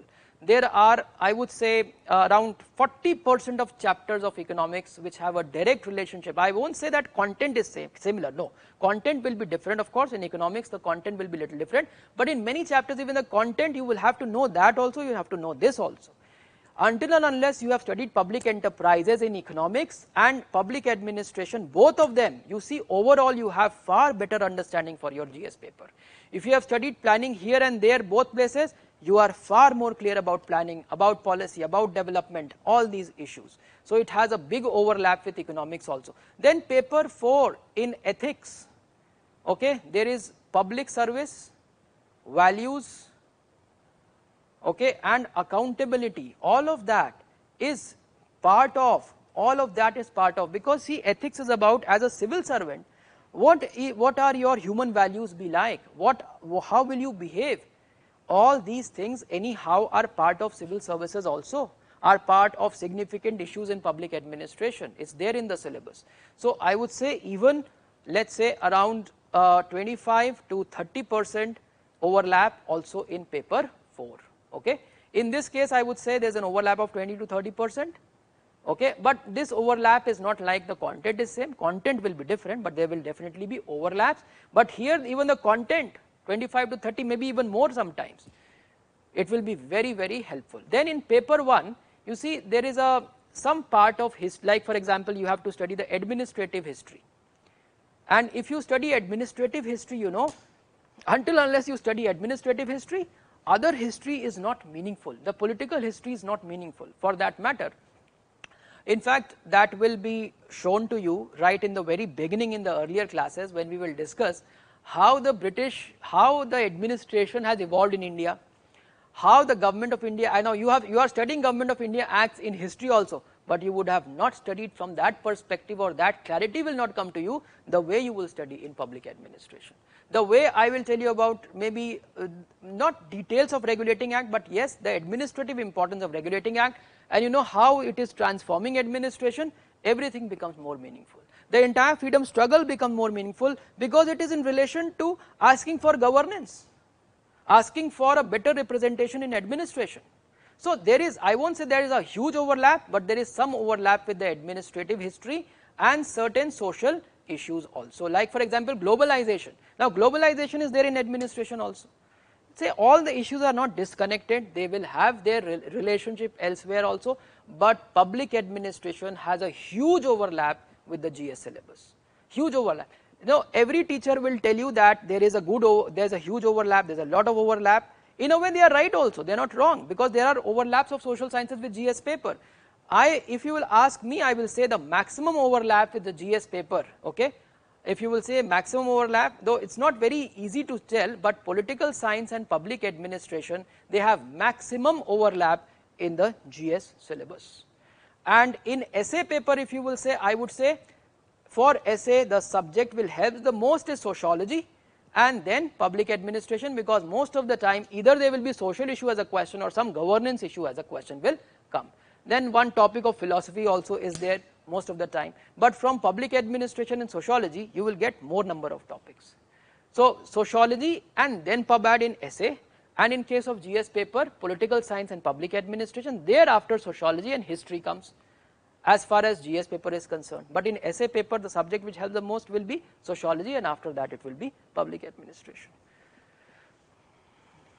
What is the maximum duration required for the completion of this course? That depends upon you, how efficient you are, how better you are administering your own self, right? So if you will learn administration per se, you will also also learn to manage your time better, manage the period in which you will be preparing for this paper better. Okay, Dilip, I think that's not very, it's very subjective, no? All of us have different capacities, but we need to know, there's a shortfalling in our capacity also, we need to improve, we need to work upon them and see that how more efficient we can become. And this is where my entire effort is in that the people should improve their capacity, like your reading speed should increase, your writing speed should increase, your comprehending speed should increase. And once you are increasing all the speed, you will do everything faster and faster and faster. After all, it's a competitive world and you will have to do all this. Okay, but then of course we are there as facilitators to let you people do this, have this, get it done. The thing is, no matter how much we cover current affairs, some or the other topic remains untouched. Oh, don't worry about that. No, Divakar, why do you have to worry so much? Even if you cover say 70%, 80% of current affairs, you will clear the exam, I am telling you, provided you are sincerely covering that 70%. Don't worry too much about, like, it's, say you can't cover 100%, it's never an issue, no one will be able to ever cover that much. I think you understand it well, that was rather more of a statement you are writing rather than question, I suppose that. Okay, Haika, you had asked about applicability to the state exams. I did not get your question precisely. I mean, were you asking whether it will be a relevant optional in the state exam? Yes, it will be, definitely it will be. Okay, otherwise you can just be more clear about your question. Okay, let me see if I have missed on some questions. For writing skill, I am just coming to the skill part and what we are going to do in the class. Okay, that's the last thing I am going to discuss with you. Just looking at the content of the subject, if you have any question. Hardik Garg, you had asked a question, you had the confusion between sociology and public administration. No, it will get resolved when you will look at the syllabus of both, right? You keep these things in mind, though sociology and public administration in terms of skill set and all, it is more or less similar, it is hardly. You just look into the syllabus, see which will be more interesting for you, okay, and depending upon that you can decide. Will this session be recorded? Yeah, this session will be there, okay, if your internet is lagging and all, it will be available on the portal also, it will be available on the YouTube also, okay, so you can easily watch this session again, no problem there. Medical science is your background, public administration is your interest, both are opposite. No, nothing is opposite as such. You say, okay, let me, Poonam, this was a question, let me tell you something here. You look at the relationship, look at the analogies. You talk about medical science, okay? You say, I will be able to analyze a lot, okay? In any of the question you will put, I will do a lot of analysis. You say when you talk about public administration, here you are studying about organism, isn't it? Organism. And here you are studying about organization. From where the term organization is coming? It is coming from organism only. Your body is the best organization in the world. We say organs of the state, administration or government is an organs of the state, means there are different, like the way we have organs in our body, similarly there is organs in the state. Until and unless all the organs in our body are functioning properly, then only this entire organism will work. So if the organization principles are working here properly, the similar organization principles are there in the system of government. So medical science and public administration, you see the analogy, and this is great thinker Henry Fayol has explained his entire theory of organization on the basis of this analogy that he draws from human body itself. So it's like people, there are political thinkers also, like for that matter those who have believed in the organic theory of the state, like Aristotle for that matter, they will talk about how the state or the government is nothing but individual writ large. That means an entire one, organism itself, it represents in the form of the state or the government.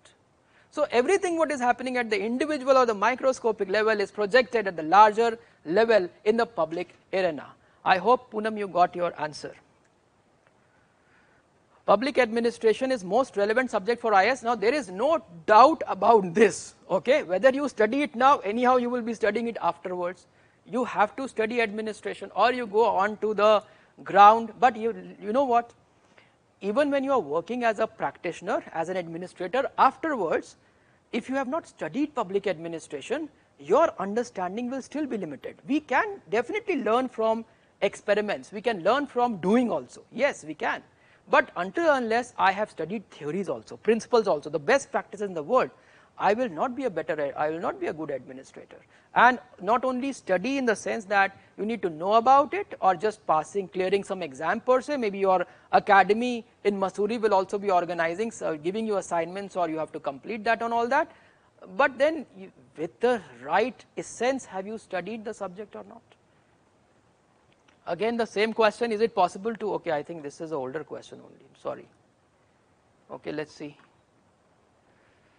Please tell some more point related to administrative thought, the second point in the syllabus. Okay, administrative thought, more thing you want to know about administrative thought. Okay, second unit in your syllabus. Okay, let me tell you two more things, okay, two more things before I will finally go to, see in your paper 2 you will get everything very clear, that union government, state government, public enterprises, planning, rural development, district administration, civil services, very clear.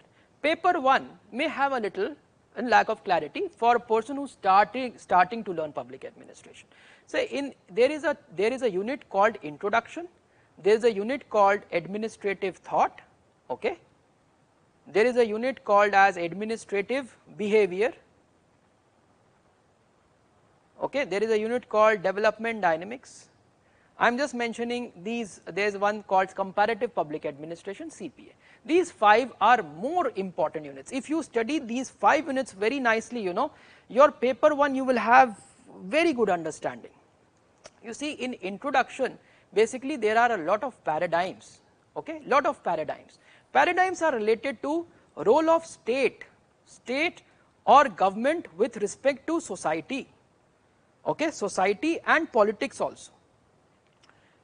It is related to the relationship of administration with politics and society. Like for example, I was putting these questions, what should state do, what it should not do, what should be the scope of the state, should it do business, should it not do business, isn't it? Liberalization, privatization, globalization, and even minimum government, maximum governance, these are paradigms. Minimum government says, no, government is doing too much, it should cut down its structure. So minimum government, maximum governance means it should rather focus more on performance. So it should rather focus less on its own machinery, that means machinery should become smaller, what Modi government is trying to do, making the machinery smaller, but implementing more, maybe using public private partnerships, maybe bringing in private sector, or maybe bringing in the voluntary or sector or the NGO, civil society. So these are the paradigms, they are different paradigms focusing upon different areas. Some paradigms will say, oh, you need to focus on politics also, some will say, no, you focus more on administration, more on business, more on efficiency. This distinction between politics and administration, I told you, was created, established by Woodrow Wilson, and there is one paradigm related to Wilson himself, and then there are many other paradigms thereafter. I gave you the example of that economic theory which will bring to prove the inefficiency of government, that is another paradigm called as public choice approach. So introduction is all about related to the role of the state or government with respect to society or politics. Administrative thought is all about organizations, how best can you organize. Like for example, I told you in organization we have structure, function, process, behavior, different thinkers have focused upon different things. This will make it very clear. Like in our class discussion, you know, you will get to see the thin line differences also, like we will have comparisons between the thinkers. They will say he has said that, but this person is saying this, there is a big difference in these. Someone will focus, like for example I told you about Taylor and Gulick and Urwik. Gulick and Urwik are the ones who have given a lot of importance to structure itself, like one of their interesting quotation is where they say that, you know, division of work and coordination are the bootstraps which propel the human civilization to the next orbit. That means until unless you will organize yourself better, it is only through organization that the humankind has progressed, has achieved so much. If you do not have organization, no big thing can be achieved. You imagine anything for that matter in your life, right from your beginning until your end, you are part of the organization, and any big thing has been only done by organized efforts of people. Organization is so important, but we have taken it for granted. People are not giving importance to it. It's so important, and this is what administrative thought is all about, okay? And there are such wonderful ideas, and as part of administrative thought are some thinkers who have focused more on the behavioral aspect. Like for example, look at the behavior of the Prime Minister. Prime Minister may be a good communicator or not, he may be a good decision maker or not, how he will speak, in what language, what is his body language, how will he react in the parliament, how he poses in front of the camera, how he doesn't poses in front of the camera. Some Prime Minister gives importance to certain things, some other Prime Minister gives importance to certain other things. I mean, are we not having these examples? Look at the Chief Minister of the states for that matter. Is Prime Minister motivating other people also? Whether he is motivating only by words or whether he is motivating people by his action. How people are getting motivated, how he sets the morale. Overall in the organization, how these things happen. I mean, imagine your own self, tomorrow you become an officer and you are appointed, how you have to behave. How will you collect the team and work together? What kind of interpersonal skills you will use to manage everyone, to make them happy also, to make the entire team work and to achieve far bigger things. How will you improve upon, you know, your own office first and then you go on to improve the world outside. It's all about what leadership skills you have as an individual. It's all about behavior. From computer science background, would it be apt for you to understand? Is there anyone, okay, anyone can understand the subject, whatever your background is, okay? If you are part of the class, then you will have to leave it to me. It will become my responsibility to make you understand everything, but then you will have to do whatever I tell you, and you have to get back to me, you have to interact with me. Online, offline, through other modes, other communication. I will always be available for that matter, but the only problem I see is that students, they don't reach out. You should reach out, okay? So I don't think there will be any problem no matter whatever your background is, okay? Will public administration be helpful in Indian Foreign Service? Indian Foreign Service, okay. Public administration is helpful, say it will be helpful. There are two things here. Akhil, do you want to get into foreign services? If you want to get into foreign services, are you too interested in international affairs? Then you can even think about political science and international relations, okay? And public administration is definitely relevant, because until and unless you understand the entire functioning of your own country, you know, it becomes difficult to put things across on the diplomatic table forward.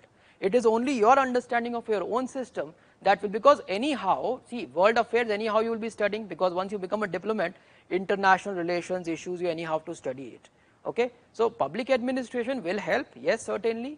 Political science will also help, you have to decide, okay? So no more question on content, I assume. So we can, in that case, now go on to the last section. Very briefly I will just tell you about our approach and the course. You see, public administration course that we have. This is, in this we will have around overall, I would tend to take around average 85 sessions, okay? 85 sessions we shall be able to complete it. Sometime it may, you know, it may take a little longer, 1 or 2 sessions, we may have to extend it. It may get completed if everything is going well and we are efficient, then we may complete in maybe 1 or 2, 3 sessions less also. You will have all the videos of backup videos of the classes available on the portal. You can watch them as you are doing it, already you know that. You can watch them again and again. Of course, limited option will be there in terms of repetition, like 5 times you can watch that. I will just come to everything related to your, okay, all your questions I am coming back. There are a lot of questions there, I will just come back, wait. So these many sessions you will get a detailed planner, okay, the detailed scheme of things, in which, let me tell you, I am going to take, there are 2 faculties who will be there in this subject, public administration. I will be taking but most of the classes, 80% of session, okay, I will be taking, and then another faculty will be taking 20% of the session, and all the theoretical areas, theory areas I will be covering, okay. So there will be a breakup of 20% and 80%. Is that clear to everyone? You should make this thing very clear. Then along with that, we will cover the entire syllabus, except but I need to make things clear, except few topics, okay, in which there may be 1 unit also, okay, except few topics. Most of the things we will be covering in the class, and few topics you can manage it yourself. I will just tell you the source and guide, because of course, you know, there will be a lot of extra things I will cover which is not there in the syllabus, because for understanding the subject there may be a lot of basics required. In fact, there will be 5-6 sessions in the beginning which are only basic, where we will not even start the syllabus, and this is the question a lot of people are saying, that whether we will be able to cope up with it or not. Because I will take those basic classes, you know, you will feel totally grounded, okay. Then you will have to put your effort wherever, if you feel you have the challenge, you discuss that with me. I will tell you what extra you can study, or how I can support you in the extra way, that can happen, okay. Then that we will cover in all these 85 sessions. Then there will be, of course, you will have tests. It depends upon how we will go about the, how it is scheduled, and how responsive you people also are, that we are able to conduct number of tests as also assignments, okay, assignments and tests at regular intervals, because writing practice is important, and many times what happens is that a lot of students are not writing the assignments also, few people only are submitting the assignment. But I think that you should rather start in this entire period, you should focus more and more on the writing skills also, okay, improvement of writing skill. They will be in 2, 3, 4 sessions. I will spend some time also on these writing skills in between, answer writing, how to approach the questions. I will be, okay. Now in the class, what will happen? First and foremost is that there should be complete conceptual clarity on all the topics I am discussing, okay. Focus will be on conceptual clarity, and along with that you will have to see, I will be, what is my approach, or of taking the class, is that I will be creating a framework in the class with the help of a lot of diagrams or some schematics, okay. This framework will form your skeletal notes. So I will be noting down a lot on the board, and you people also will have to get involved and jot down everything. If you miss on something, you can repeat that from your video, which will be available to you, and I will be fast also, but still you will be able to manage. And if you are missing on something, I can repeat also, or you can watch the video again, but everything needs to be noted down, and I will develop framework for every topic in the class. This itself will be your final notes. So it's very important to note down the framework in the class, because you see, in the exam time, 1 week before the exam, you cannot, we will give you the booklets also, right, the detailed material will be there. We have sourced out the material from different sources, whether it is IGNOU or best of books. There will be a lot of extra material given also, handouts will also be given.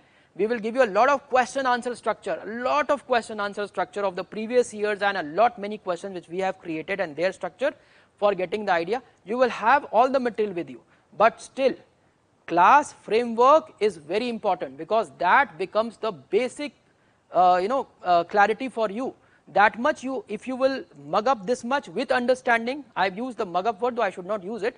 It is better you understand it so well that it's automatically retained in your mind. Once the structure is there, anything you will study or read further, it will fall at place. So it's very important to create that framework in the class, and in those framework there will be important expressions, important keywords, right, important arrangements, and certain diagrams. Like for example, I will be taking aid or aid and tool, I can say, aids and tools, especially in the form of schematics, or that may be like concentric circles. Lot of concentric, like you see, I have been drawing circles like these here. I have started to draw it, and I will draw more and more and more of these circles.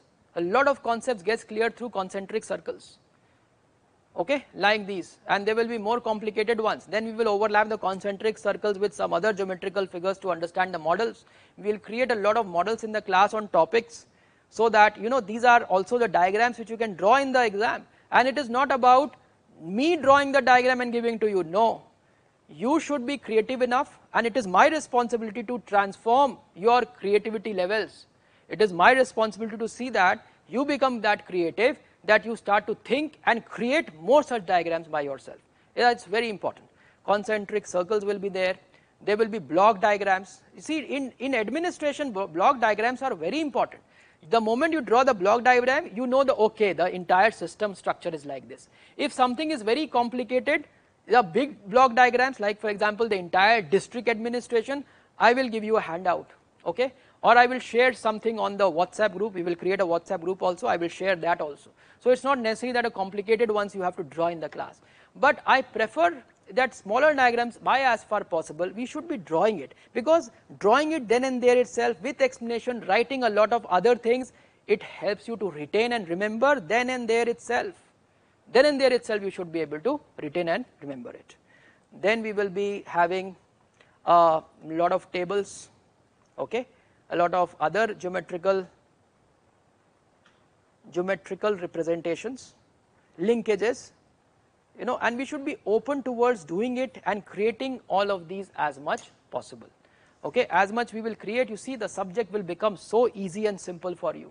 If your concepts are clear, if understanding is there, and you have developed your writing skill to certain extent, and you combine that, no one will stop you from answering any question the way it is required. And the level of question answer structures which I am going to provide you is exactly what is required for the exam, okay.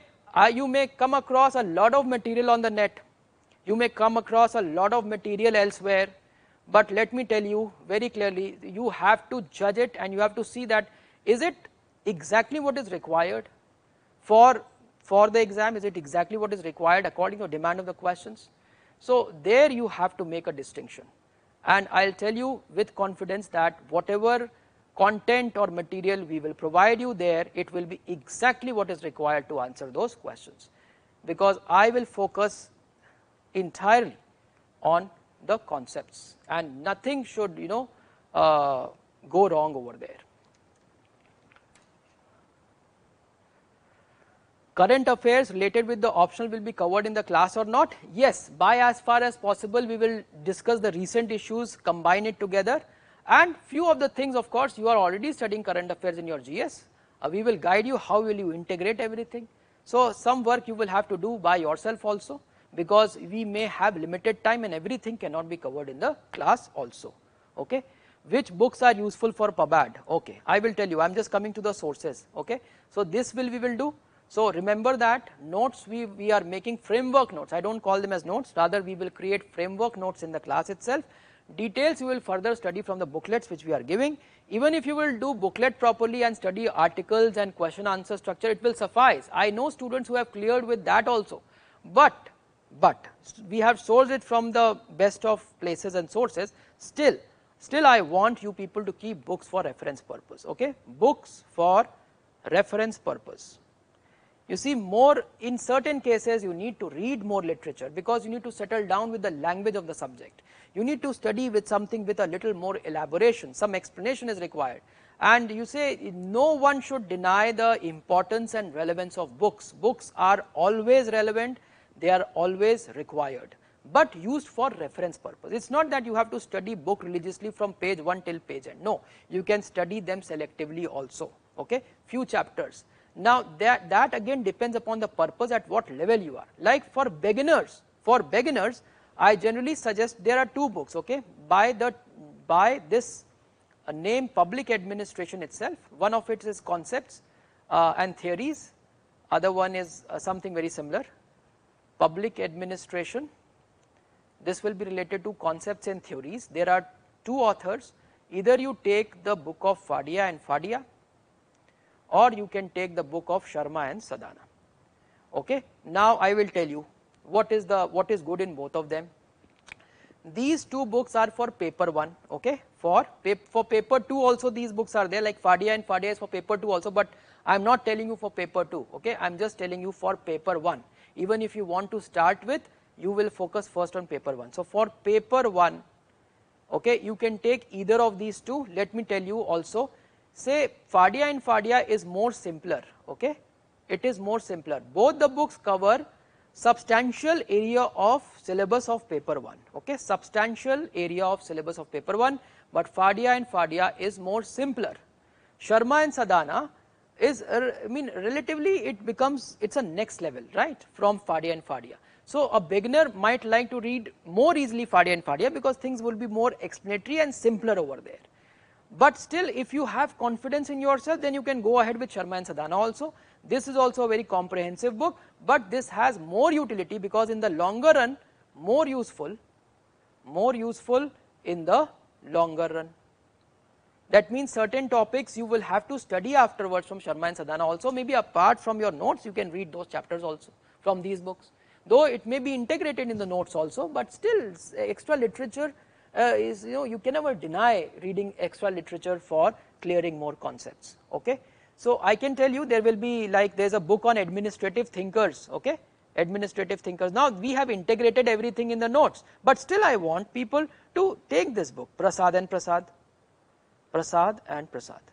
You read the chapter also a little more elaborately, a more, once you are studied from class notes and your booklet, study the chapter from Prasad. It will be faster also, and you get a little more extra literature, repetition, more percolation of understanding thoughts in your mind related to thinkers. Administrative Thinkers by Prasad and Prasad. So I would propose for now you can take this book, Administrative Thinkers by Prasad and Prasad, though I won't suggest that you study book before I cover the topics in the class. Prasad and Prasad Administrative Thinkers, you start studying only when I have started thinkers in the class, not before that. Either of these two books you can take. Fadia and Fadia is more simpler. If you want, you can take both also, but to start with, you take one of them. If you want to go with more simpler one, you can take Fadia and Fadia.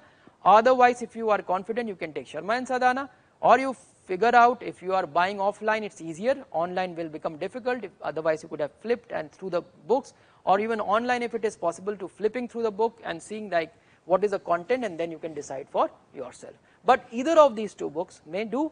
For longer run, Sharma and Sadana would be more useful because I would ask you some topics also to read from this particular book. Okay, there is even one more book which is even more important, New Horizon by Mohit Bhattacharya. That's the best book, but it will come a little later on, okay, because that is more analytical. Until unless you have understood many areas of the syllabus, then it will become very interesting for you to read that book. Okay, so not many books for now. Maybe overall, if I will say that, you say as a student, we should never shy away from having books on our shelves, or I would rather say we should not run away. You should have books around you, at your disposal. Don't read or study everything, maybe selectively you can do that.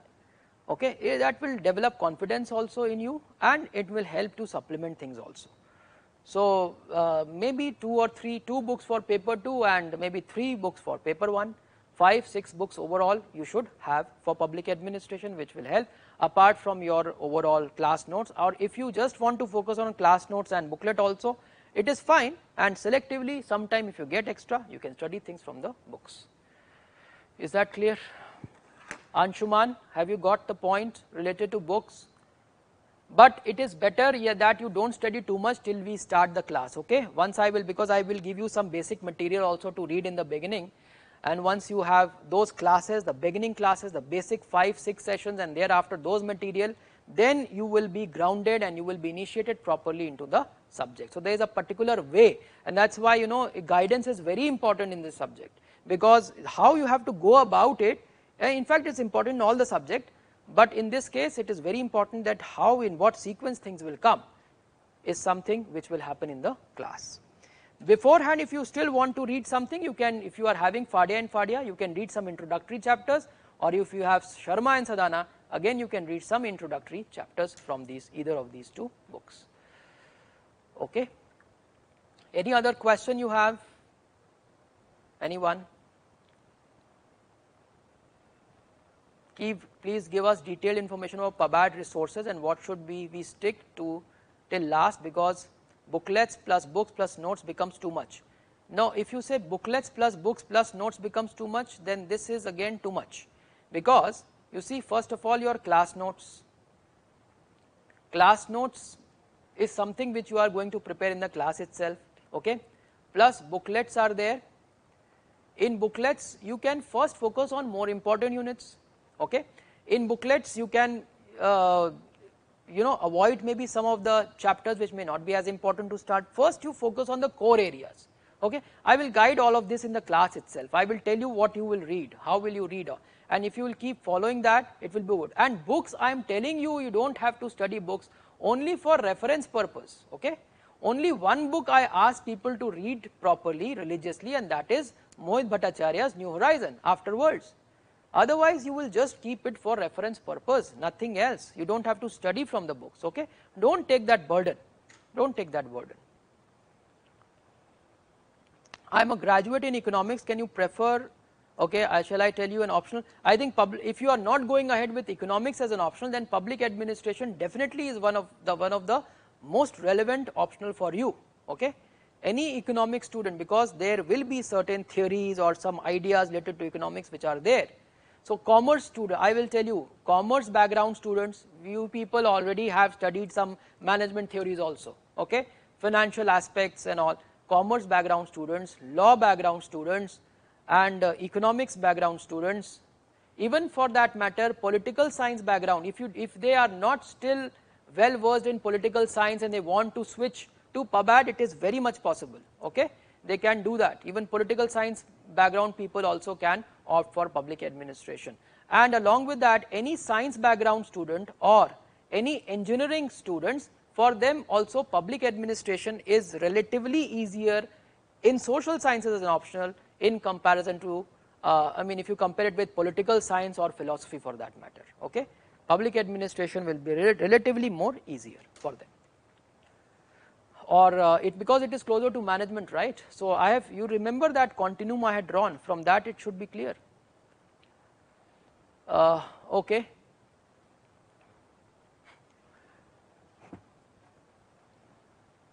Aribam, it should have been like you have written Aribindo, it should be Aribam. If you are saying that, it's fine, that's a compilation, but then see, compilations have limitations, okay.